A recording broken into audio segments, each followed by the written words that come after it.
Nah, yang pertama ini tujuannya itu minimalisasi penggunaan uang tunai dalam transaksi keuangan negara.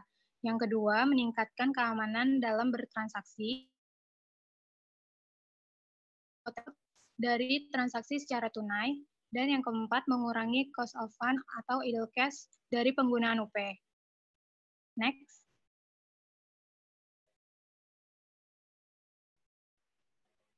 Nah, selanjutnya ini prinsip KKP itu ada 4. Yang pertama fleksibel, yaitu memberikan kemudahan penggunaan kartu dengan jangkauan pemakaian yang lebih luas dan transaksi dapat dilakukan di seluruh merchant yang menerima pembayaran melalui mesin elektronik data capture atau media daring.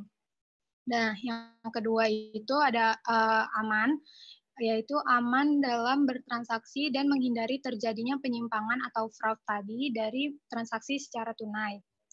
Yang ketiga, efektif dalam mengurangi UP yang menganggur atau idle cash dan biaya dana atau cost of fund pemerintah dari transaksi uang persediaan.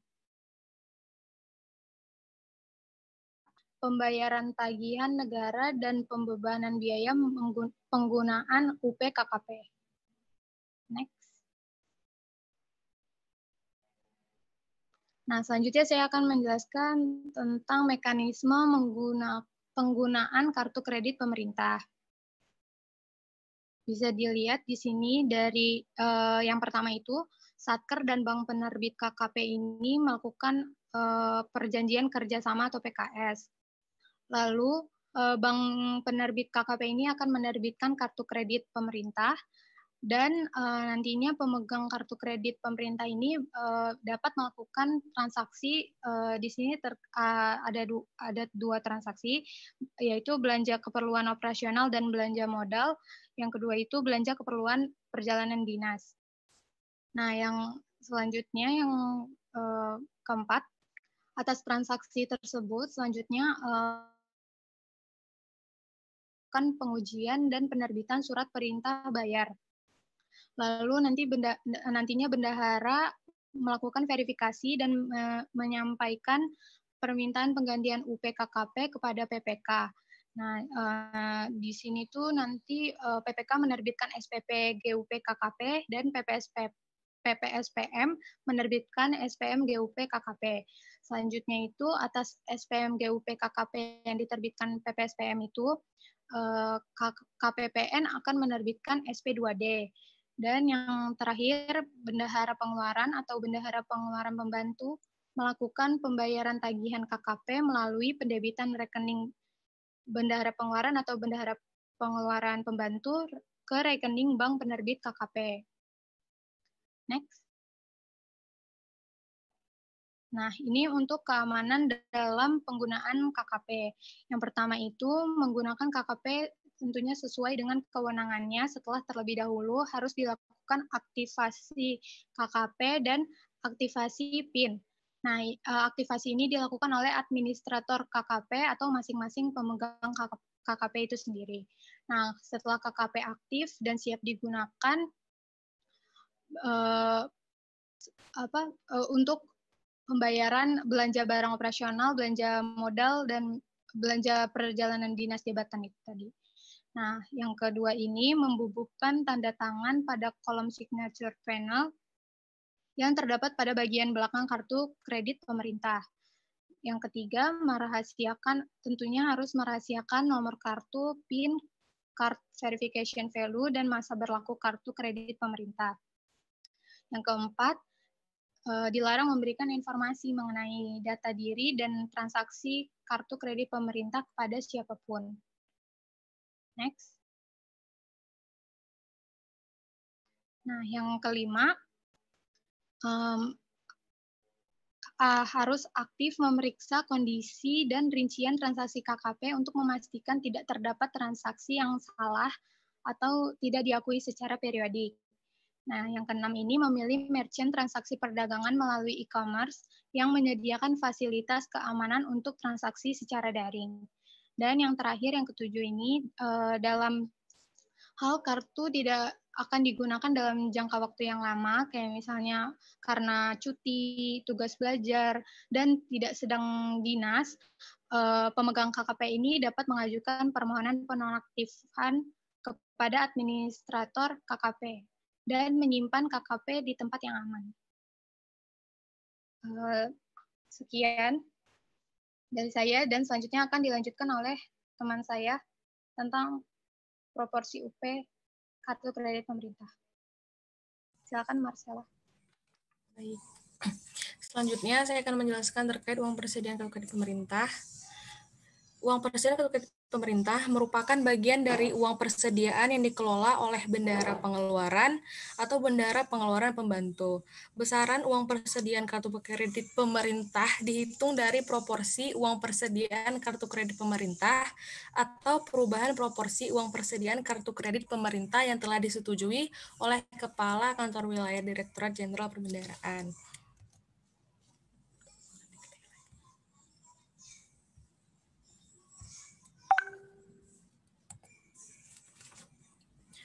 Sebelumnya, dana uang persediaan adalah tunai sebesar 100%.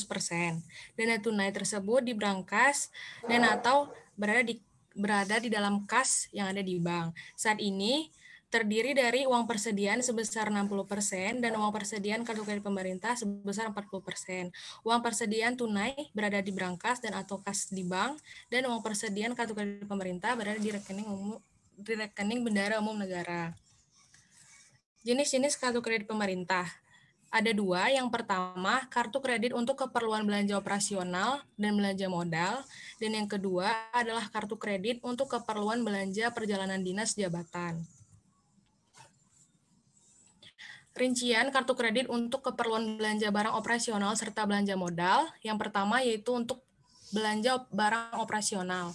Di antaranya seperti belanja keperluan perkantoran, belanja pengadaan bahan makanan, belanja penambah daya tahan tubuh, dan belanja barang operasional lainnya. Yang kedua, belanja barang non-operasional. Seperti belanja bahan dan belanja barang non-operasional lainnya.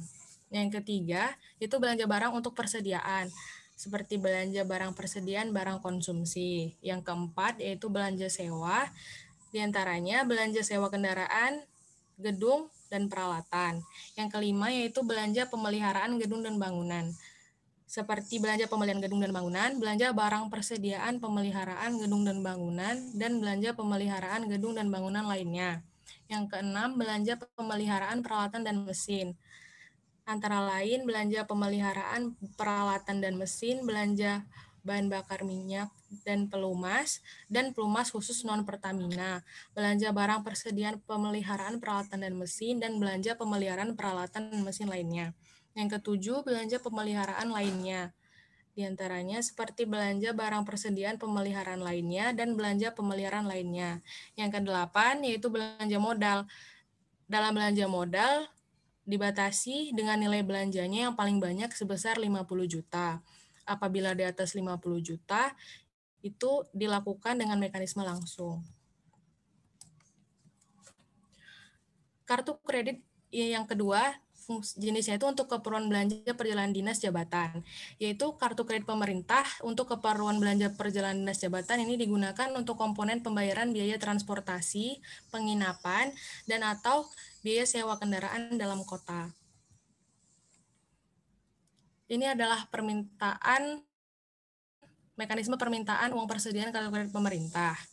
Yang pertama, bendahara pengeluaran menyampaikan kebutuhan uang persediaan kartu kredit pemerintah satuan kerja kepada pejabat pembuat komitmen. Lalu rencana kegiatan itu disampaikan ke pejabat pembuat komitmen. Berdasarkan kebutuhan uang persediaan kartu kredit pemerintah, pejabat pembuat komitmen mencantumkan kebutuhan uang persediaan kartu kredit pemerintah dalam surat pernyataan uang persediaan. Bersamaan itu diterbitkannya SPP UP tunai. Lalu pejabat pembuat surat perintah membayar atau PPSPM menerbitkan SPM UP tunai. Selanjutnya, kuasa pengguna anggaran menerbitkan surat pernyataan uang persediaan. Lalu apabila sudah disetujui disampaikan ke KPPN yang diterbitkan surat persetujuan besaran uang persediaan kartu kredit pemerintah Satker setelah dilakukan penelitian besaran atau proporsi uang persediaan kartu kredit pemerintah. Diterbitkanlah SP2D UP tunai. Dalam hal terdapat perubahan besaran uang persediaan kartu kredit pemerintah atau perubahan proporsi uang persediaan kartu kredit pemerintah setelah adanya penyampaian SPMUP, Satker mengajukan surat permohonan perubahan besaran UPKKP kepada KPPN dengan dilampiri surat pernyataan UP dari KPA dan surat persetujuan perubahan besaran uang persediaan atau proporsi uang persediaan kartu kredit pemerintah dari Kanwil DJPB. Selanjutnya adalah alur pertanggungjawaban penggunaan kartu kredit pemerintah. Yang pertama, oleh pemegang kartu kredit pemerintah mengumpulkan dokumen seperti tagihan, e-billing atau DTS, perjanjian kontrak dan bukti-bukti pengeluaran lainnya. Lalu berdasarkan dokumen tersebut, kemudian membuat daftar pengeluaran real. Selanjutnya, oleh pejabat pembuat komitmen dilakukan pengujian berdasarkan dokumen tersebut. Lalu, pejabat pembuat komitmen mengesahkan sebagian atau seluruh dokumen serta bukti-bukti pengeluaran tersebut. Apabila ditolak, maka PPK menerbitkan surat pemberitahuan penolakan. Apabila diterima, PPK menerbitkan DPT KKP, lalu menerbitkan SPBY. Selanjutnya, oleh bendahara pengeluaran atau bendahara pengeluaran pembantu melakukan pengujian. Melakukan pengujian tersebut, lalu bendahara pengeluaran atau bendahara pengeluaran pembantu mengajukan permintaan penggantian uang persediaan kepada pejabat pembuat komitmen. Apabila disetujui, pejabat pembuat komitmen menerbitkan SPP GUP KKP. Lalu disampaikanlah ke PPSPM untuk dilakukan pengujian atas SPP GUP KKP tersebut beserta dokumen pendukungnya. Apabila disetujui, lalu PPSPM menerbitkan SPM GUP KKP dan disampaikanlah ke KPPN dengan menerbitkan SP2D. Selanjutnya dilakukan bantu dan pungutan potong serta setor pajak.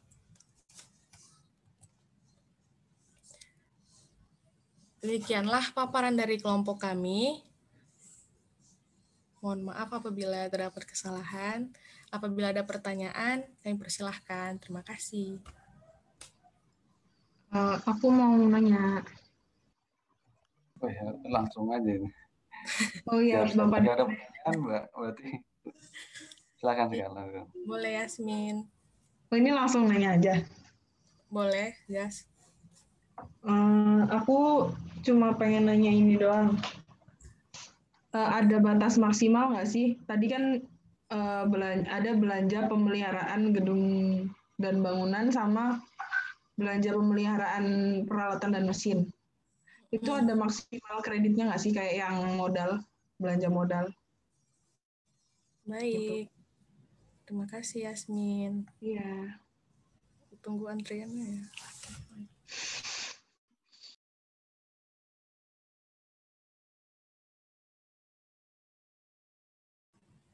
Apakah ada lagi yang mau bertanya? Aku mau tanya. Iya, silahkan. Kedengeran kan ya?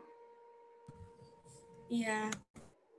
Tadi kan di awal dijelasin ada bendahara pengeluaran sama bendahara pengeluaran pembantu. Nah, itu kan dijelasin juga kalau misalnya bendahara pengeluaran pembantu itu buat yang transaksi tertentu. Transaksi tertentu itu kayak gimana contohnya? Terus apa ada syarat-syarat gitu biar transaksi itu digolongkan buat bendahara pengeluaran pembantu atau ditaruh ke bendahara pengeluaran? Bedanya di mana? Terus contohnya gimana? Terima kasih. Ya, sama-sama, Fala. Izin bertanya. Iya, boleh. Kenapa ya masa berlaku KKP itu harus dirahasiakan? Terima kasih. Iya. Iya.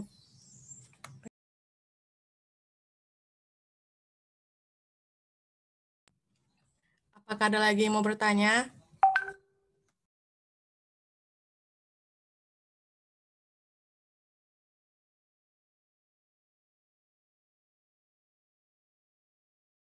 Oke, ini dulu nggak? Nggak ada lagi yang tanya? Oke. Sela izin kelompok ini izin bertanya. Iya, silahkan Pau. Jadi kan jadi saya ini mau bertanya. Nah, pertanyaannya itu adalah kan tadi itu kan KPP itu kan meminimalkan fraud ya. Nah, fraudnya itu seperti apa fraud yang mungkin terjadi pada KKP ini? Karena kan KKP itu meminimalkan jadi transaksi UP sama GUP dan lain-lainnya gitu. Itu pertanyaannya. Makasih. Ya, terima kasih Putri.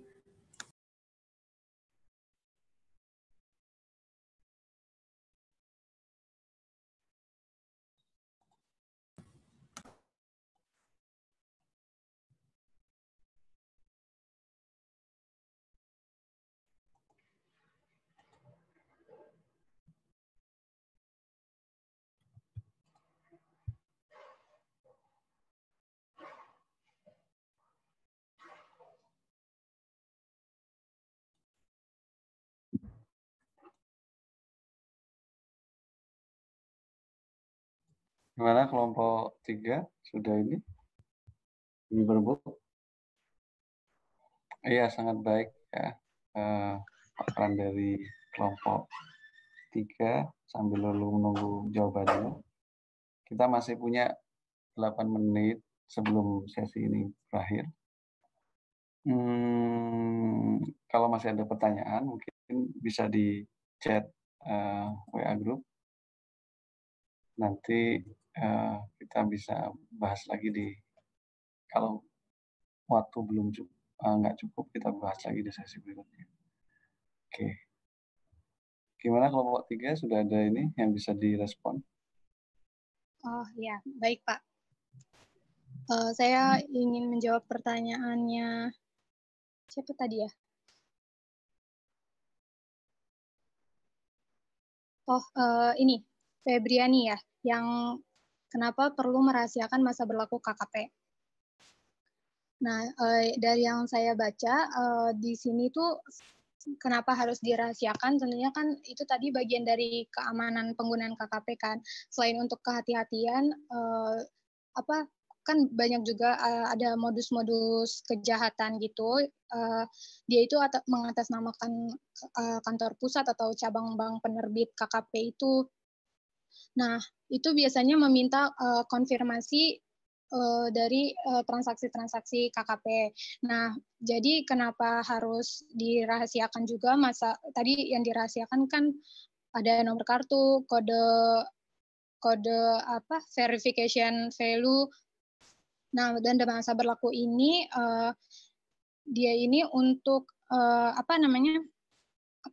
kepentingan pertanggungjawaban juga dari penggunaan KKP atas transaksi-transaksi dan penyusunan laporannya, supaya juga ya itu tadi kehati-hatian dan keamanan dalam bertransaksi supaya nggak terjadi modus-modus kejahatan itu. Apa puas dengan jawabannya? Berarti kayak yang di kartu itu ya? Apa gimana? Kredit. Kayak yang di kartu kredit. Oh iya. Kan ada masa berlaku. Gimana? Ya udah paham kok. Makasih Virai. Ya. Oke. Siap. Jadi salah satu kerahasiaan tanggal berlaku itu untuk keamanan transaksi ya.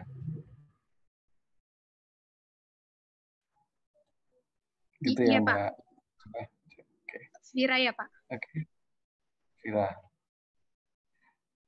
Ya, selanjutnya yang lain. Pertanyaan yang lain. Sela mau jawab, Pak. Oke, Mbak. Sedang memikirkan jawabannya, Pak. Sebentar, Pak. Pertanyaannya apa ya? Pertanyaan yang mana nih? Ini Pak, keadaan tertentu yang membutuhkan bendahara pembantu itu seperti apa? Apa syarat Oh, transaksi tertentu? baik. Iya, bendahara pembantu itu sebenarnya yang membantu bendahara utama ya. Jadi bergantung pada besar kecilnya organisasi, Jadi nanti dibutuhkan atau tidak bendahara pembantu itu. Contoh ya. Kalau di Kementerian Pertahanan itu atau tentara nasional itu biasanya menggunakan namanya pembantu kas di daerah. Jadi untuk gajian tentara-tentara di daerah itu dia dibayar dari pusat, di drop ke daerah, lalu dia membagikan ke semua tentara yang ada di mana di daerah. Jadi karena apa? Karena satkernya itu tidak sampai ke daerah. Jadi walaupun dia punya satker fisik kayak markas-markas atau polisi itu punya polsek, lalu polsek itu tidak mendapatkan dipa tersendiri. Dia dipanya menginduk biasanya kepada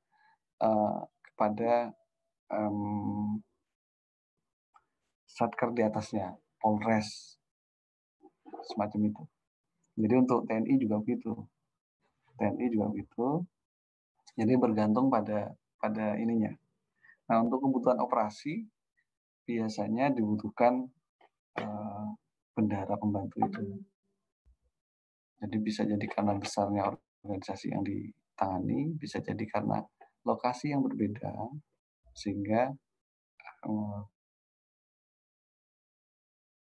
bendahara pembantu tadi. Itu ya kurang lebih ya. Ada yang lain?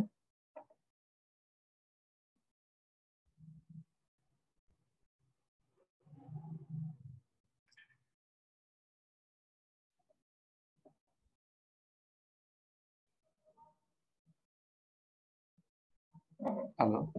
Sebentar ya Pak, maaf. Iya Pak, bentar.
Silakan Ryan mau menjawab. Iya Ryan.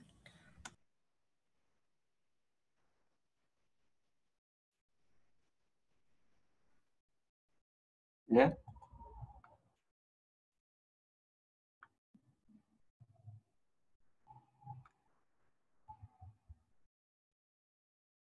Kalau halo, kita ini aja ya, apa namanya? Kita break dulu 5 menit.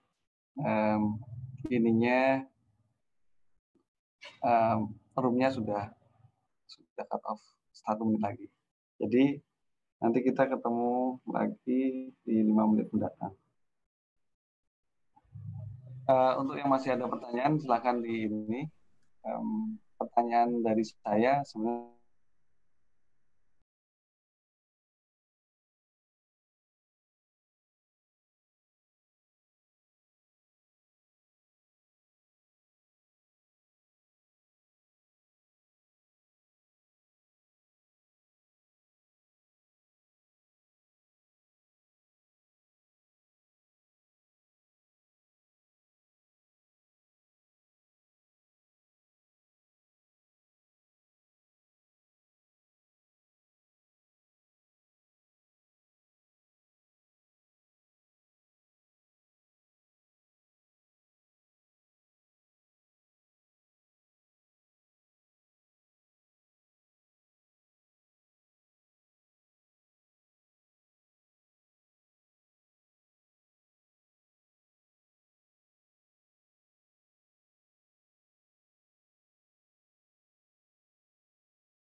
udah ready di sini.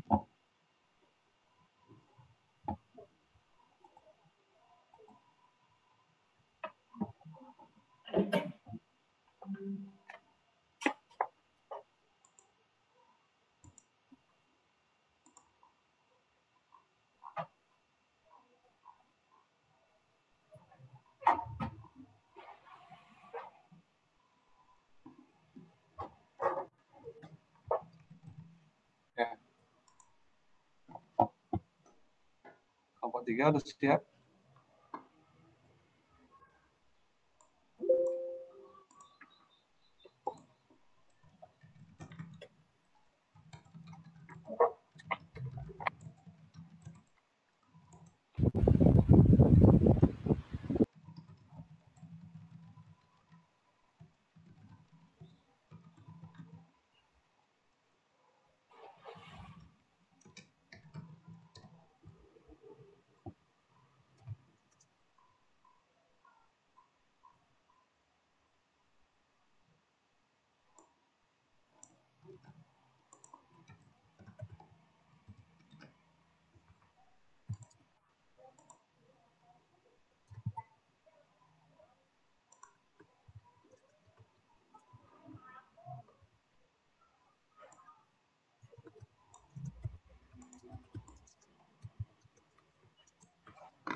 Izin menjawab, Pak.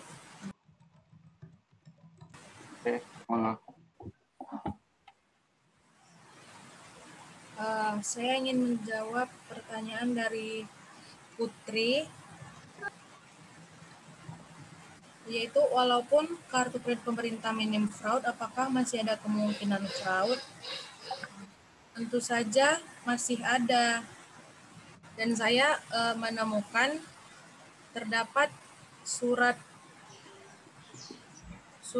ini yang isinya itu indikasi penyalahgunaan kartu kredit pemerintah. Telah terjadi pembobolan kartu kredit pemerintah pada salah satu satker oleh oknum yang mengaku sebagai pegawai bank dengan modus meminta data terkait aplikasi kartu kredit pemerintah. Itu salah satu contoh penyelewengannya. Seperti itu. Jadi meskipun minim tetap ada kemungkinan fraudnya. Seperti itu, Putri. Ya, bentuknya siapa yang melakukan? Siapa yang melakukan? Bagaimana itu bisa dilakukan? Gimana, Pak? Jadi bentuk ada yang menyelewengkan penggunaan kartu kredit pemerintah, gitu kan ya? Iya Pak. Yang melakukan siapa?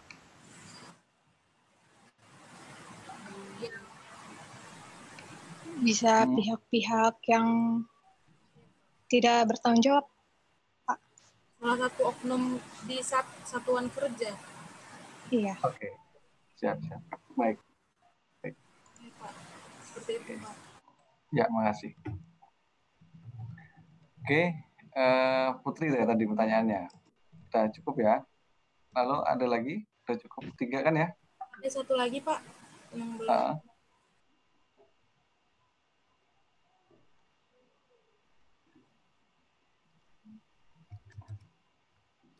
Nggak Baik, perlu Pak, takut izin salah ya kalau diskusi. Monggo. menjawab. Bahaya ya. Tadi pertanyaannya kalau nggak salah, bagaimana penggunaan UP di masa pandemi? Karena jika dilihat tadi, UP lebih kepada transaksi fiksi seperti kas.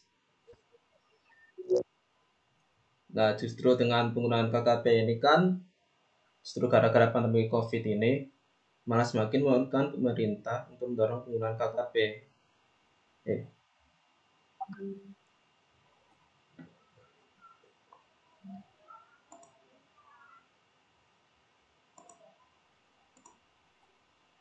Ya, sorry Raya, tadi putus-putus. Putus-putus ya.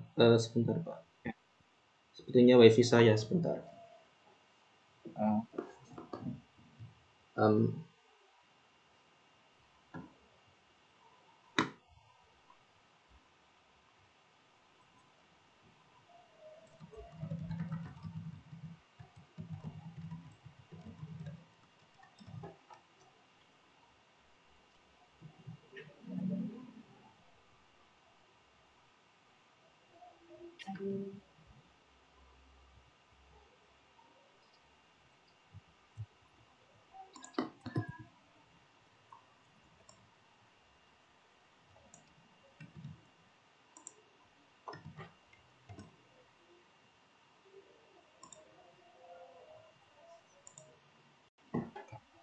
Saya sambil ngisi ini ya portal ya. Jika masih ada pertanyaan silakan ya. Nggak apa-apa. Nanti kalau nggak bisa di grup kelompok 3, saya lanjutkan dari saya.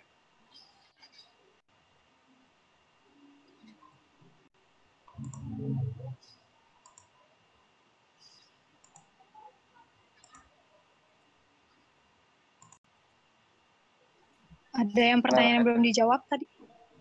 Iya, tadi jawaban saya putus tadi saya ingat. Oh, diulang lagi, Pak? Diulang iya. lagi. Atau dibantu sama yang lain, sama kelompok yang lain. Maaf, sama anggota kelompok yang lain.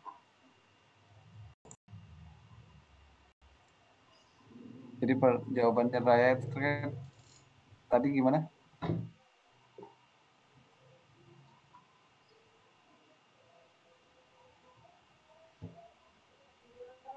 Sebentar Pak, mungkin koneksinya ini.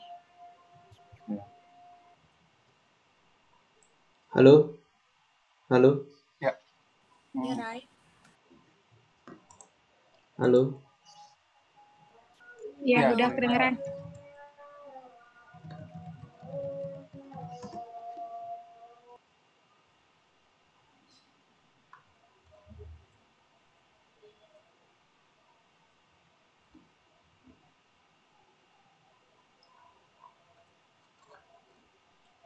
Oke, baik. Mohon maaf.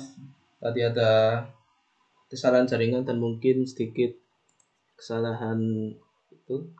Oke.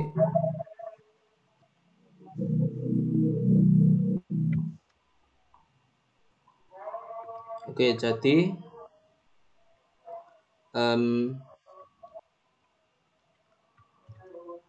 sebentar Kak, ada Kak Ibu.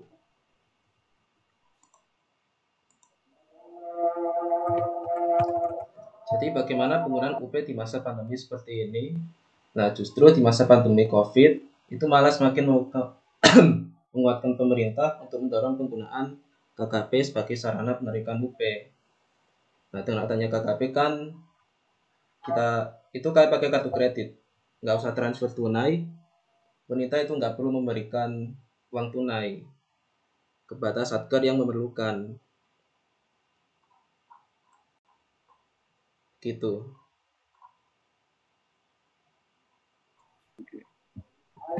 Terus selain itu ada pertanyaan lagi dari Yasmin ya.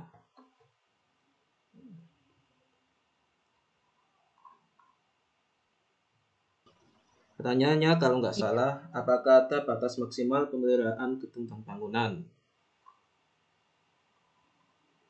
Nah, ada batas maksimalnya. Kalau untuk KKP itu kan dipegang oleh pejabat pengadaan satuan kerja yang digunakan untuk membiayai kebutuhan operasional kayak pembelian alat tulis kantor, pemeliharaan gedung. Nah, batas maksimalnya untuk jenis KKP itu 50 juta. Kayak batas UP. Kalau nggak salah di PPT tadi sudah dijelaskan. Ada batas 50 juta. Seperti itu. Oh, berarti kayak belanja modal juga ya, ada batasnya. Iya, KKP kan memang diperuntukkan untuk UP. Sebesar UP? Ya, maksimal 50 juta. Oke. Thank you. Oke, makasih Mas Ryan ya. Jadi bukan sebesar UP, tadi di paparan sudah disampaikan 40% dari total UP.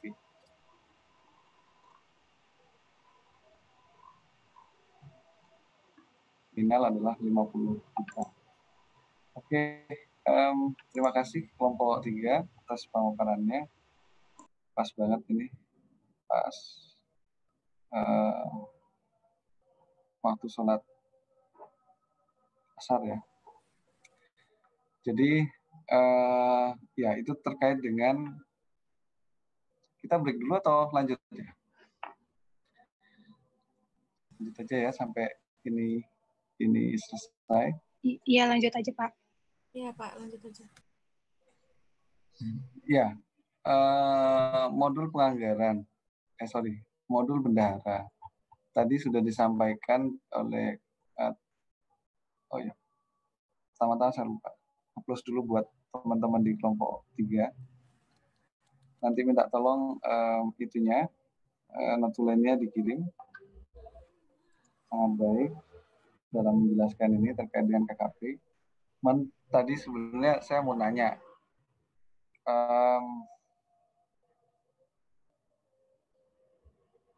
kalau LS itu bisa nggak pakai KKP? Atau KKP itu hanya spesifik untuk yang GU? Kelompok 3.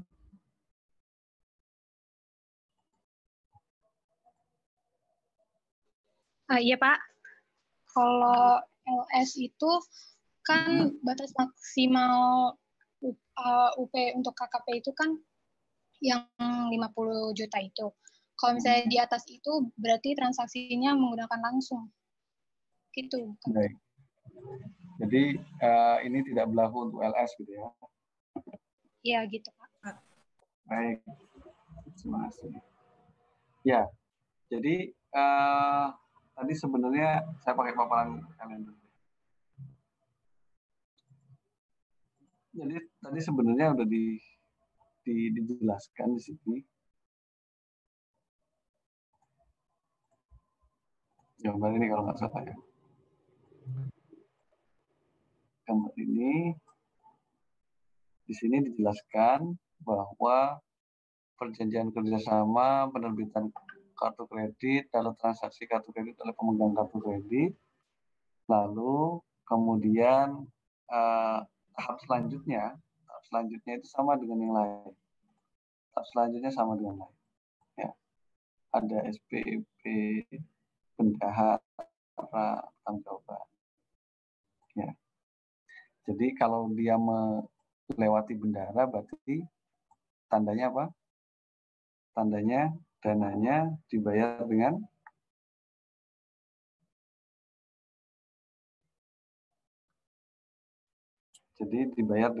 UP, uang persediaan. Sehingga LS harusnya tidak bisa menggunakan ini. Jadi ini logika berpikirnya ya. Oke. Ya. Dan modul bendahara itu mencatat poin di sini. Poin-poin setelah ini. Sehingga sebenarnya mau dia pakai kartu kredit, kartu debit, atau kartu apapun, atau bahkan cash, dia untuk ditagihkan kepada negara, dia harus melewati ini, PPK, PA, dan seterusnya. Jadi nggak bisa seseorang membayar dan membayar atas kehendaknya sendiri dan menagihkan kepada negara atas pembelian yang sudah dilakukan. Makanya tadi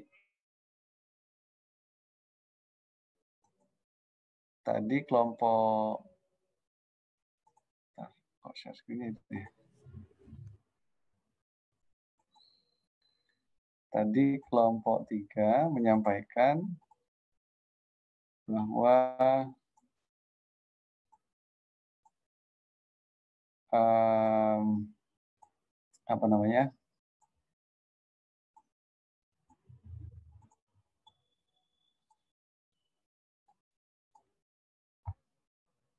menyampaikan bahwa walaupun sudah dibikin sedemikian rupa, masih ada fraud.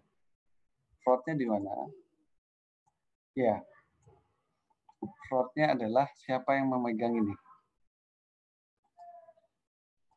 Siapa yang melakukan pemegangan kartu kredit.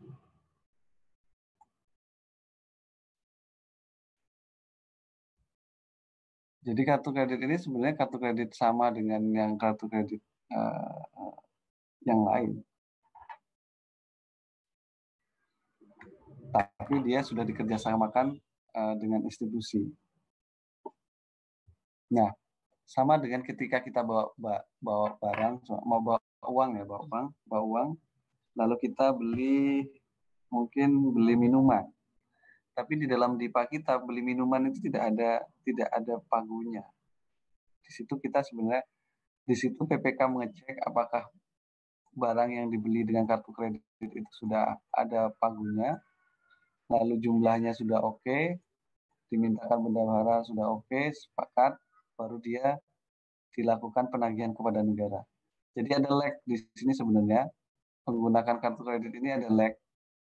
Ketika dia menggunakan kartu kredit, seolah-olah orang yang memegang atau instansi itu berutang pada bank sampai waktu tertentu, dan ketika pada periode tertentu dikumpulkan tagihan-tagihan tersebut, diverifikasi, dan ketika sudah masuk ke sini penerbitan SP2D oleh KPPN, dia mengisi kembali saldo di sini, bukan mengisi saldo. Berarti kan membayar ya, soalnya semuanya jatah kita ada 50 juta, sudah dibelanjakan 45, berarti kan jatah belanja kita masih ada 5 juta. Nah, kalau 45 juta itu sudah dipertanggungjawabkan ke negara dan sudah dibayarkan oleh KPPN, berarti uang persediaan kita itu kembali ke angka 50. Jadi itu kurang lebihnya. Nah, Saya sepakat dengan kelompok 3 bahwa sebenarnya ini ada maksudnya, walaupun tidak semua maksud itu bisa, tidak semua celah itu bisa ditutupi. Coba dibayangkan kalau seandainya orang yang melakukan perjalanan dinas membawa uang sangat banyak. Akan lebih baik bagi dia bahwa dia membawa kartu yang hanya 1 biji. Contoh, ketika kalau perjalanan dinas ke mana? Ke luar negeri itu uang yang dibawa kurang lebih bisa di dalam kantong kita setidaknya sekitar 10 juta per orang. Kalau ada 10 orang berarti 100 juta di kantong masing-masing pelaksana perjalanan. Kalau dengan kartu kredit, jadi kemungkinan hilang uang di jalan, kita belum berbicara ada fraud atau tidak ya, tapi uang dicuri itu kecil. Kalau kartu kredit dicuri, masih ada waktu bagi dia untuk melaporkan kartu kreditnya agar diblokir. Walaupun bukan tidak berarti nggak bisa lolos juga, tapi ada waktu untuk cash out. Tapi kalau sudah cash, sekali dia tercuri, cashnya itu hilang. Itu yang sebenarnya menjadi keunggulan utama.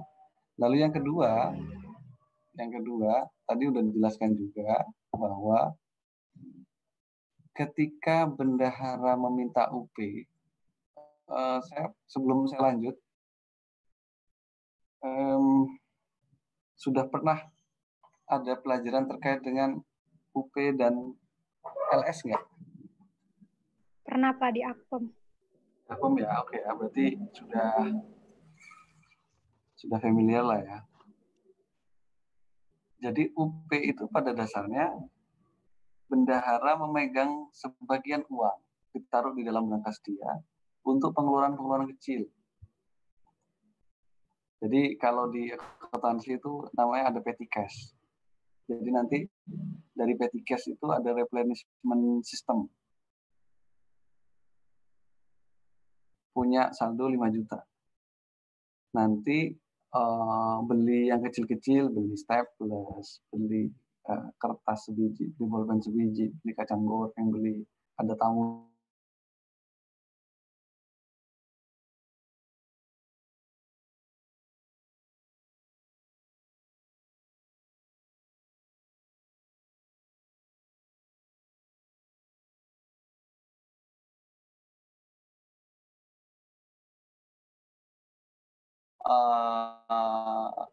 Kalau dijumlah sama dengan 5 juta tadi, sama dengan nilai maksimumnya yang diberikan kepada seseorang, bendahara dalam hal ini. Nah, dengan adanya kartu kredit pemerintah,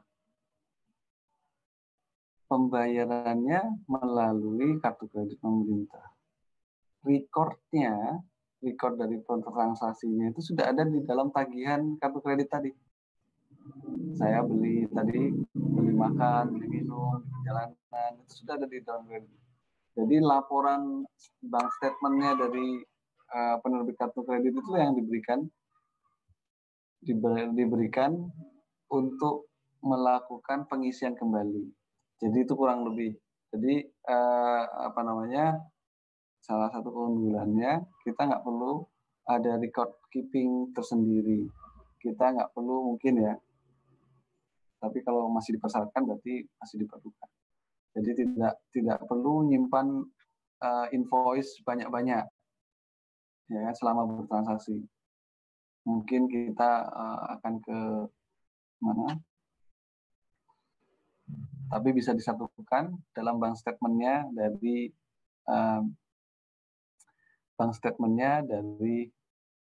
perbankan. Sehingga secara substansi kartu kredit pemerintah ini menggantikan cara pembayaran. Tapi kembali dia di dalam gitu. Gitu ya. Mungkin ke depan kita nggak tahu ini bisa digantikan dengan GoPay gitu. Atau yang lainnya, sehingga nanti belanja pemerintah ke semuanya. Selama ini kan kalau seandainya kamu ditugaskan ke sana, nih uang jalannya, contoh. Lalu tinggal nanti dia dikasih GoPay, lalu recordnya itu sudah jelas dia jalan kemana. Kalau dia jalannya apa namanya nggak sesuai penugasan,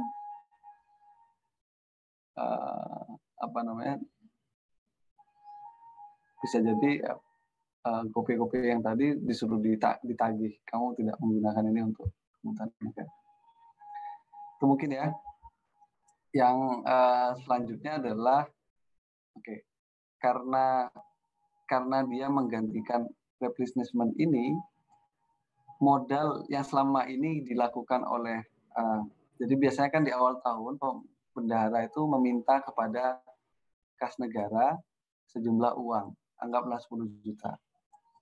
Berarti kan dari kantongnya negara, dia akan keluar 10 juta ke berangkasnya bendahara.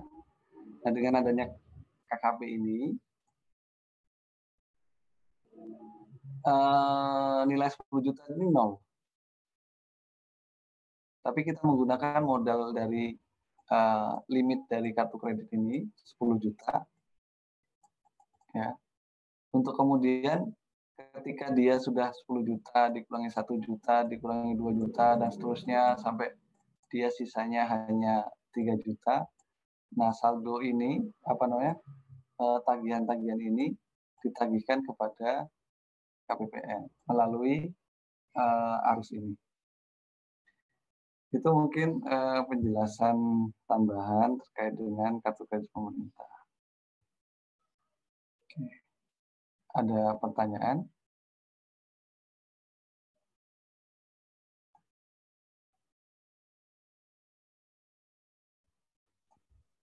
Oke, jika tidak ada, saya lanjutkan ke materi bahasan.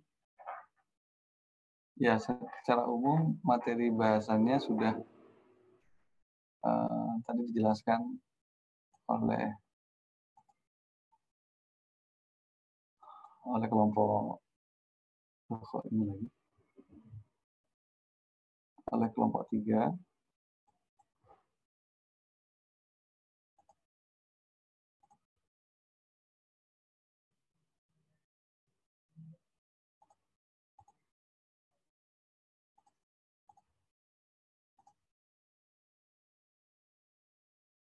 Ya, sampai sini ada pertanyaan dulu? Ada tambahan pertanyaan? Kita masih punya 10 menit lagi. Belum, Pak. Belum.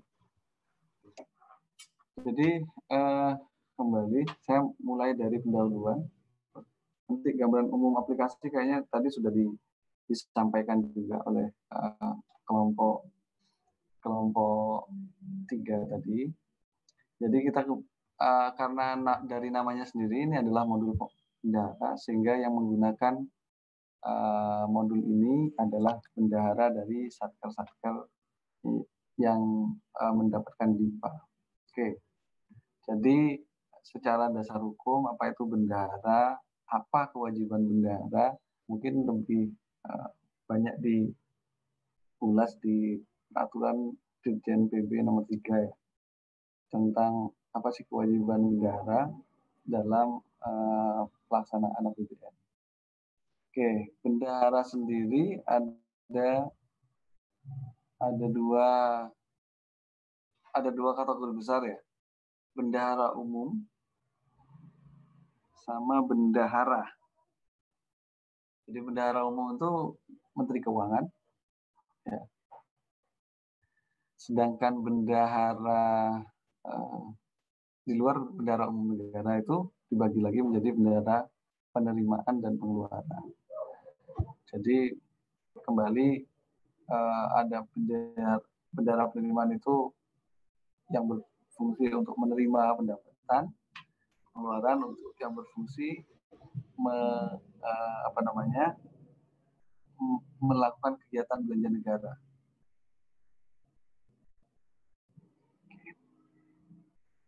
Ini mungkin sebagian besar mengulang dari Akpom ya.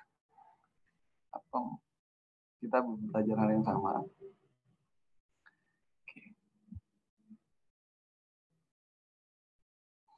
Jadi apa bedanya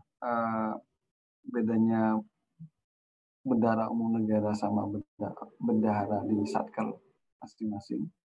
Kalau bendahara umum negara itu, ya namanya umum ya. Dari semua penerimaan uang, keluar masuk uang kepada negara itu melalui bendahara umum negara. Nah, bendahara Satker itu pada prinsipnya dia adalah kepanjangan tangan dari bendahara umum negara. Jadi yang dilakukan oleh bendahara di kementerian lembaga itu, dia menata usahakan yang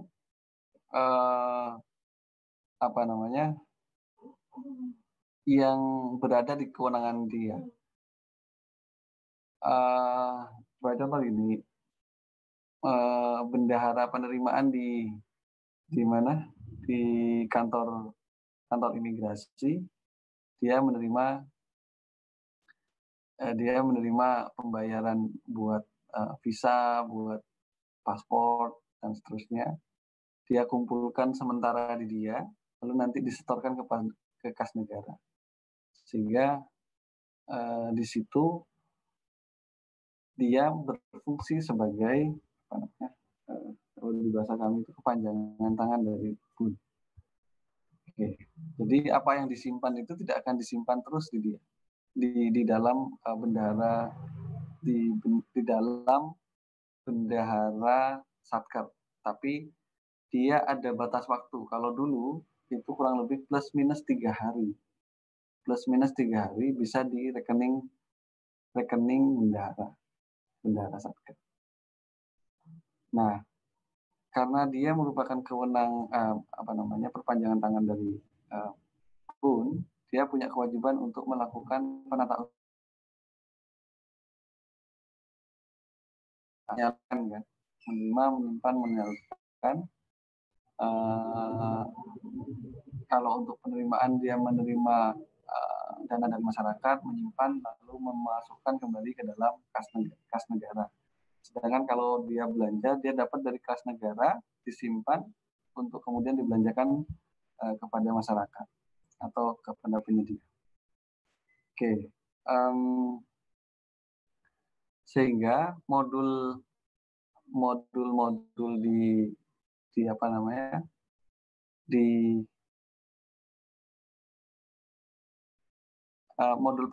bendahara ini memfasilitasi fungsi yang dilakukan oleh bendahara.